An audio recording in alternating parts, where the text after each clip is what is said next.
തെരഞ്ഞെടുപ്പ് തിരിച്ചടിക്ക് പിന്നാലെ ഉത്തർപ്രദേശ് ബി.ജെ.പിയിൽ ഭിന്നത രൂക്ഷം.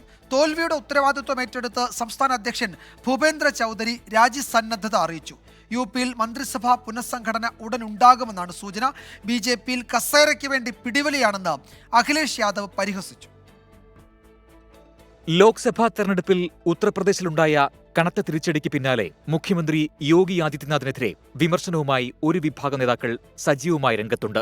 നേരത്തെ സംസ്ഥാനത്ത് ചേർന്ന അവലോകന യോഗത്തിനിടെ സർക്കാരിനേക്കാൾ വലുത് സംഘടനയാണെന്നും സർക്കാരും മന്ത്രിമാരും എം.എൽ.എമാരും ജനപ്രതിനിധികളും പാർട്ടി പ്രവർത്തകരെ ബഹുമാനിക്കണമെന്നും ഉപമുഖ്യമന്ത്രി കേശവ് പ്രസാദ് മൗര്യ ആവശ്യപ്പെട്ടിരുന്നു. ഇന്നലെ രാത്രി ഡൽഹിയിലെത്തിയ കേശവ് പ്രസാദ് മൗര്യ ദേശീയ അധ്യക്ഷൻ ജെ.പി. നഡ്ഡയുമായി കൂടിക്കാഴ്ച നടത്തി. പ്രധാനമന്ത്രി നരേന്ദ്രമോദിയുമായി കൂടിക്കാഴ്ച നടത്തിയ ഉത്തർപ്രദേശ് സംസ്ഥാന അധ്യക്ഷൻ ഭൂപേന്ദ്ര ചൗധരി തെരഞ്ഞെടുപ്പ് തോൽവിയുടെ ഉത്തരവാദിത്തം ഏറ്റെടുത്ത് രാജിവെക്കാൻ തയ്യാറാണെന്ന് അറിയിച്ചതായാണ് സൂചന. ഉത്തർപ്രദേശിൽ സംഘടനാ തലത്തിലും സർക്കാരിലും പുനഃസംഘടന ഉടൻ ഉണ്ടാകുമെന്നാണ് ബി.ജെ.പി. നേതൃത്വത്തിൽ നിന്ന് ലഭിക്കുന്ന സൂചന.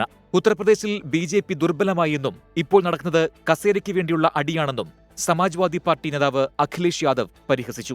भारतीय जनता पार्टी के लोग आपस में लड़कर के और कुर्सी की लड़ाई में पूरा एडमिनिस्ट्रेशन खत्म कर दिया है, जहां इन्हीं के विधायक इन्हीं के लोग आरोप लगा रहे हैं कि भ्रष्टाचार चल रहा है. ഉത്തർപ്രദേശിൽ സമാജ്വാദി പാർട്ടിക്ക് തിരിച്ചുവരാനാകില്ലെന്നും 2027 ബി.ജെ.പി. സർക്കാർ രൂപീകരിക്കുമെന്നും കേശവ് പ്രസാദ് മൗര്യ പ്രതികരിച്ചു. 24 ഡൽഹി.